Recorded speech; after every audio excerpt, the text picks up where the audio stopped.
Mardi 30 janvier 2024. Méditons chaque jour la parole de Dieu à travers ses évangiles.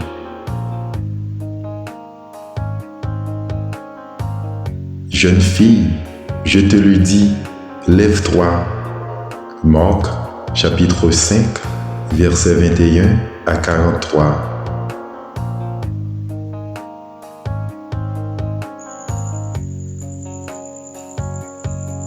Alléluia, Alléluia, le Christ a pris nos souffrances, il a porté nos maladies.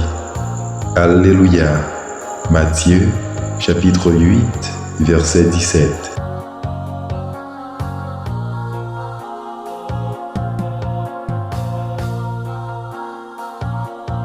La bonne nouvelle de Jésus-Christ selon saint Marc.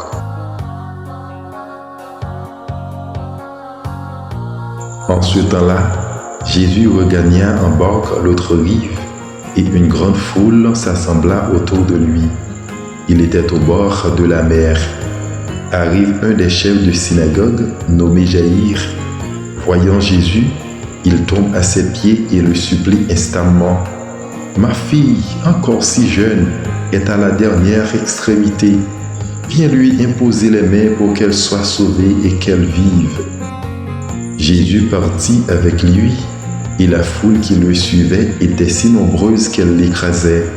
Or, une femme qui avait des pertes de sang depuis 12 ans, elle avait beaucoup souffert du traitement de nombreux médecins, et elle avait dépensé tous ses biens sans avoir la moindre amélioration. Au contraire, son état avait plutôt empiré. Cette femme donc, ayant appris ce qu'on disait de Jésus, vint par derrière dans la foule et toucha son vêtement. Elle se disait en effet, « Si je parviens à toucher seulement son vêtement, je serai sauvée. » À l'instant, l'hémorragie s'arrêta et elle ressentit dans son corps qu'elle était guérie de son mal. Aussitôt, Jésus se rendit compte qu'une force était sortie de lui. Il se retourna dans la foule et il demandait « Qui a touché mes vêtements ?» Ses disciples lui répondirent « Tu vois bien la foule qui t'écrase et tu demandes « Qui m'a touché ?» Mais lui regardait tout autour pour voir celle qui avait fait cela. Alors la femme, saisie de crainte et toute tremblante, sachant ce qui lui était arrivé, vint se jeter à ses pieds et lui dit toute la vérité. Jésus lui dit alors, « Ma fille, ta foi t'a sauvée. Va en paix et sois guérie de ton mal. » Comme il parlait encore, des gens arrivent de la maison de Jaïr, le chef de synagogue, pour dire à celui-ci, « Ta fille vient de mourir. À quoi bon déranger encore le maître ?» Jésus, surprenant ces mots, dit au chef de synagogue, « Ne crains pas, crois seulement. » Il ne laissa personne l'accompagner, sauf Pierre, Jacques et Jean, le frère de Jacques. Il arrive à la maison du chef de synagogue. Jésus voit l'agitation et des gens qui pleurent et poussent de grands cris. Pourquoi cette agitation et ces pleurs? L'enfant n'est pas morte, elle dort. Mais on se moquait de lui.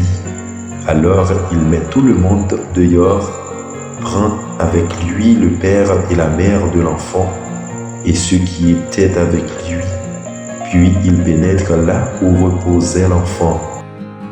Il saisit la main de l'enfant et lui dit « Talitha koum », ce qui signifie « Jeune fille, je te le dis, lève-toi ». Aussitôt la jeune fille se leva et se mit à marcher. Elle avait en effet 12 ans. Ils furent frappés d'une grande frayeur. Et Jésus leur ordonna fermement de ne le faire savoir à personne. Puis il leur dit de la faire manger. Acclamons la parole de Dieu. Bonne journée en compagnie de notre divin roi.